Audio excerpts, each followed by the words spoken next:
This is the Democratic Voice of Burma. Welcome to DVB English News. I'm Joe. In this week's briefing, the third batch of military conscripts will receive training in June. Rohingya activist calls out the National Unity Government. The UN expresses alarm over violence in northern Rakhine State. And the regime bolsters its drone force after a visit to Russia. Plus, over 40,000 Myanmar nationals work in a special economic zone near the border in Laos. Regime Minister of Defense, Din Aung San, instructed military division commanders to begin recruitment for the third batch of conscripts on Monday. He read the order from the military service law at the Ministry of Defense in the capital Naypyidaw. An anonymous source from the military told DVB that the Chief of the General Staff, Maung A, warned that action will be taken against anyone who attempts to evade conscription. The third batch of military conscripts will begin training at the end of June. The military regime activated its conscription law on February 10th. Under the law, men aged 18 to 35 must serve at least 2 years. Specialists like doctors aged up to 45 must serve for 3.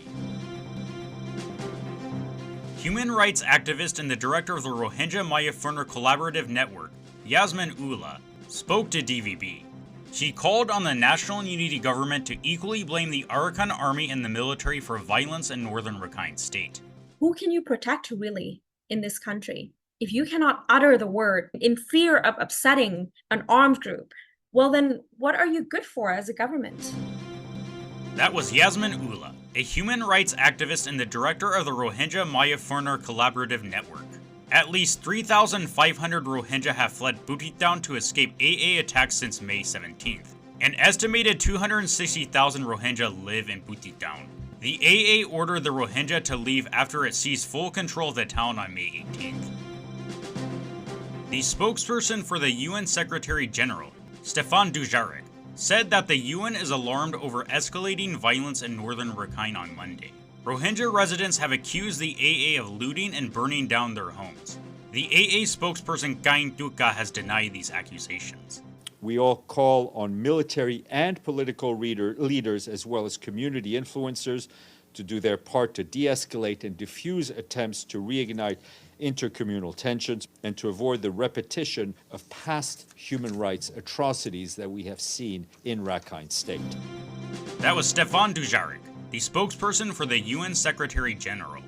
The UN Human Rights Chief Volker Turk called on the AA and the military to pause fighting in order to allow humanitarian aid to reach internally displaced persons. Next up, DVB English News reporter Salman Thain on how the regime in Naypyidaw has bolstered its drone force, following a visit to Russia earlier this month. Since the 2021 military coup, the regime has lost a significant number of troops due to drone attacks by resistance forces.